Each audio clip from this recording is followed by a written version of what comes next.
Pattinson playing Edward Cullen.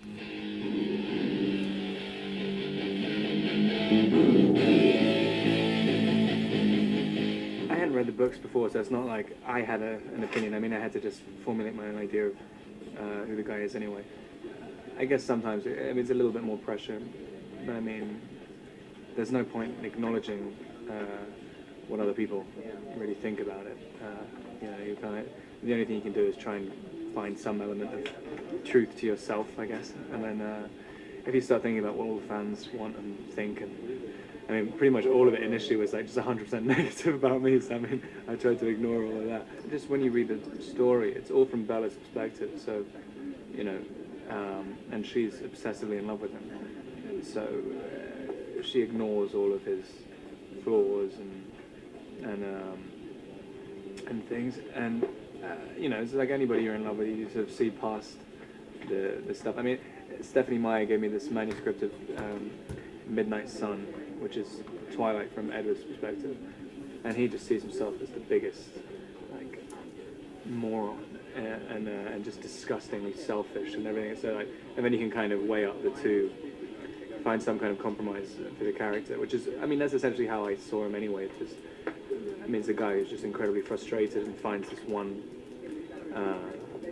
thing which is his, and he can't keep it safe, and that's almost impossible for him to handle. I mean, he's not that great a guy at all. I mean, it's just how she sees him. So, I mean, that's how I'm interpreting it anyway, because I mean, it's just impossible to play a perfect guy. It's cool when I get to do actual vampire stuff, though. I mean, I hardly get to do any vampire stuff. I mean, I don't get to kill anyone. I really want to kill some people. I keep trying to convince them, just let me just have one little casualty. I mean, I just want to have just one where it's just flip out and just kill a whole crowd. That'd be great. But I think Edward's, he's trying to hide it all the time, which is annoying.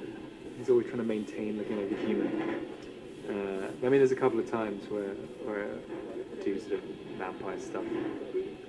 And it's fun. I hope what me and Kristen have been doing is making it a lot more serious than your average kind of teen, even though it's a vampire, it's essentially like a teen romance. But I mean, I've been trying to, get more of the serious aspects. I mean, he's a 108-year-old guy who's going to live forever and hates himself. And this girl, I mean, when you put it the bare facts out, he tells her I've killed 40 or 50 people, and he's like, you really shouldn't. And I want to kill you so much. Every single day, every moment I'm with you, I desperately wanted to kill you. And she's like, I don't care. I love you. And it's like, well, there's definitely something wrong with her, and there's very obviously something wrong with me. And just trying to get that kind of relationship rather than just two teenagers who like each other. The thing about Bella as well, I mean, when you're 17, she's very innocent 17 as well in a lot of ways. She doesn't really know herself, and yet she knows that beyond all doubt she wants this. And that's just very strange to know that when you're so young, because Edward's such a sort of dominating character, and Bella's always falling over and stuff, and Kristen is just so just very strong in reality.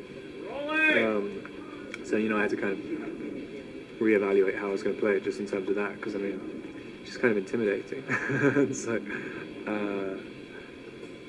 that's kind of different thing. I mean, I end up playing the klutz who messes everything up, and she's the one who takes control of everything. So there's so much of the story is just so serious, and it's so kind of melodramatic in a way. I mean, it's literally life or death all the time, and so it's difficult to get in those periods of lightness.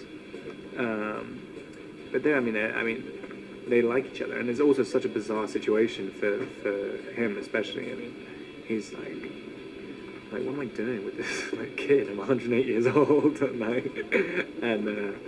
fallen in love with this girl who sits next to me in biology. I'm terrible at stunts. I mean, I picked up so many injuries during this job. Nothing terrible, but the sort of terminal groin chafing and stuff from harnesses. You always wear groin padding if you're a vampire.